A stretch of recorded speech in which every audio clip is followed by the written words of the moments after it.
निगरान वज़ीर आला पंजाब के लिए मोहसिन नकवी के इंतखाब पर परवेज़ इलाही, शेख रशीद समेत PTI रहनुमाओं के ट्वीट्स।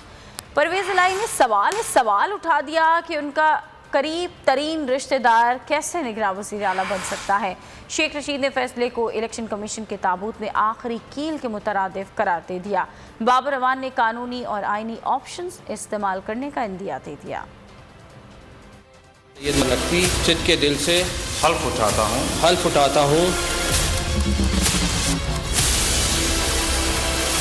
मोहसिन नकवी पर परवेज़ इलाही, शेख रशीद समेत PTI रहनुमाओं के ट्वीट्स। परवेज़ इलाही की ट्वीट, सवाल उठाया कि मेरा करीब तरीन रिश्तेदार कैसे निगरान वज़ीर आला बन सकता है। इलेक्शन कमीशन का मुतनाज़ा फैसला हर उसूल और ज़ाब्ते के खिलाफ है। फैसले के खिलाफ हम सुप्रीम कोर्ट जा रहे हैं। शेख रशीद का ट्वीट, लिखा, निगरान वज़ीर आला की तैनाती करके इलेक्शन कमीशन ने न सिर्फ अपनी तबाही के ताबूत में आखिरी कील ठोक दी, बल्कि आने वाले इलेक्शन पर भी सवालिया निशान पैदा कर दिया। बाबर अवान ने लिखा कि इलेक्शन कमीशन ने फिर साबित किया कि वो और PDM एक ही हैं। PTI कानूनी और आइनी ऑप्शंस इस्तेमाल करेगी। हमाद अजहर ने लिखा, मोहसिन नकवी से बेहतर था फहद हुसैन को ही लगा देते। वो बेचारा सिर्फ जानिबदार है, लेकिन अभी करप्ट नहीं हुआ। नून लीग को यकीन हो चुका है कि शफाफ इंतखाबात से ये नहीं जीत सकते। असद कैसर ने कहा कि इलेक्शन कमीशन का मोहसिन नकवी को वज़ीर आला नामजद करना वाज़ेह हो गया कि इन माफियाज ने इस मुल्क और निज़ाम को बुरी तरह जकड़ के रखा है।